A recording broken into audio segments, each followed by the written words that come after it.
Grand Est est-elle menacée? Vaste question, on va en parler avec notre invité de ce soir, Jean-Georges Trouillet, fondateur et président du parti régionaliste alsacien Unserland. Mais avant cela, on va regarder un reportage. Depuis la démission fin décembre de Jean Rotner, l'ancien président de la région Grand Est, des élus posent de nouveau la question de son démantèlement. Les précisions, Edwige Réau, Raphaël Doumergue. Le Grand Est, région au vaste territoire, grande comme 2 fois la Belgique, est née en 2016 de la fusion de l'Alsace, la Lorraine et la Champagne-Ardenne. En décembre dernier, l'Alsacien Jean Rotner, qui présidait la région depuis 5 ans, a annoncé sa démission, aiguisant les appétits des autonomistes alsaciens. Ils ont été entendus par le président de la République, par le gouvernement. Gérald Darmanin les a reçus en septembre, les parlementaires alsaciens. Donc il y a un contexte général qui est peut-être mis en lumière par cette démission, mais qui est porté depuis plusieurs mois par les élus, beaucoup d'élus alsaciens, pour pousser à cette sortie du Grand Est. Franck Leroy, qui sera en toute vraisemblance le prochain président de la région, défend le bilan du Grand Est. Le Grand Est fait grandir nos territoires. Et ça, c'est important. Il suffit de regarder les chiffres aujourd'hui. On investit dans nos anciennes régions 2 fois plus que ce que faisaient nos anciennes régions. Je ne critique pas les dirigeants de nos anciennes régions. Ils géraient une certaine dimension. Mais le Grand Est, c'est autre chose. En Alsace, ce découpage n'a jamais fait l'unanimité, car il lui ferait perdre de son identité. Mais pour ce professeur en droit public, c'est un découpage administratif qui a prévalu à sa création.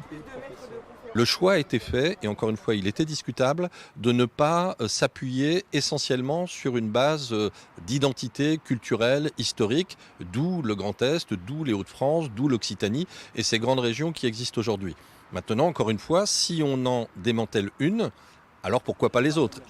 Pour le socialiste rémois Éric Quénard, pas question de démanteler la région, qui permet des politiques publiques bien plus ambitieuses, avec un budget de quasiment 4 milliards d'euros.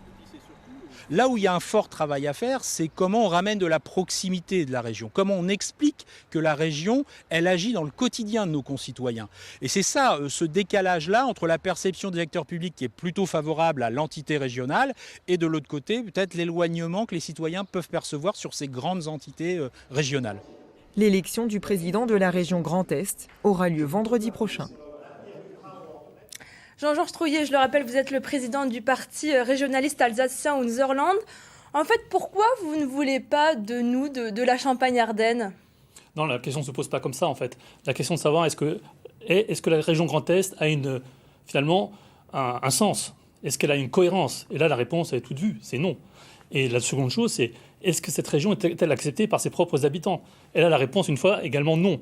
À la fois, les Alsaciens la rejettent très majoritairement, on a à peu près 80% des gens qui n'en veulent pas, mais également, en Champagne-Ardenne, nous avons 58% des Champardonnais qui veulent un démantèlement du Grand Est. Et ça, c'est très éloquent, et il faut en parler, parce qu'au final... Alors pourquoi ? Qu'est-ce que vous mettez en avant ? Parce qu'on met en avant, c'est que finalement, les gens doivent pouvoir s'identifier dans leurs institutions. Ça doit pouvoir leur parler. Elles doivent pouvoir finalement être vécues, du moins. Je vais citer un chiffre tout simple. Aux dernières élections régionales, vous avez des statistiques de la participation qui ont été très diverses suivant les régions. Là où la participation était la plus importante, c'était en Corse, 60%. Parce que tout le monde sait ce que c'est la Corse, les Corses s'identifient à leur région. Là où elle a été la plus faible, c'est dans le Grand Est, 30%. Et là, on comprend que ce problème de grandeur ou de grosseur du Grand Est, finalement, a des répercussions immédiates, finalement, sur la vie démocratique et sur le fait que les gens ne s'identifient pas. Alors, je rebondis sur ce que vous dites, plus on est fort, plus on est nombreux, plus on est fort, ça, vous n'y croyez pas ? Non, le Big is Beautiful, ça ne marche pas. En fait, et la solidarité envers les petits départements comme les Ardennes, la Haute-Marne, ça, c'est pas une valeur que vous défendez ? Si, bien sûr. Et pour ça, en fait, il y a des systèmes de péréquation qui existent dans tous les pays, notamment les pays fédéraux, dans lesquels une partie du budget de chaque région est consacrée, finalement, à aider les régions qui sont plus pauvres. Ça, évidemment, c'est quelque chose qui est important. Mais le plus important, finalement, c'est d'avoir des régions qui ont une âme, une région dans laquelle on puisse cerner les contours, dans laquelle on puisse s'identifier, qui a une cohérence à la fois géographique, économique, historique ou culturelle. Parce que c'est ça, finalement, le fondement de la démocratie. Alors, face à vos envies, vous, d'une Alsace détachée du Grand Est, Boris Ravignon, le maire de Charleville-Mézières, a réagi. C'était notre invité de la semaine dernière sur notre plateau. On va l'écouter. Je crois qu'il y a aujourd'hui une dérive identitaire d'une petite partie des élus alsaciens qui, sans cesse, veulent remettre en cause le fonctionnement de la région Grand Est. Moi, je crois que l'identité alsacienne, elle est magnifique, elle existe, que personne ne la menace, mais je ne vois pas pourquoi les questions d'identité seraient notamment retenues en termes d'organisation administrative au profit, par exemple, d'une question d'efficacité. On a une région aujourd'hui qui est une région puissante, efficace, qui travaille bien. Cette dérive identitaire que Boris Ravignon évoque, comment vous réagissez? Moi, je dis que l'identité est quelque chose de positif. C'est quelque chose qui construit, c'est quelque chose qu'il faut développer. Et quand on regarde maintenant le reste des pays européens, des régions qui sont basées sur l'identité et une histoire, c'est la norme.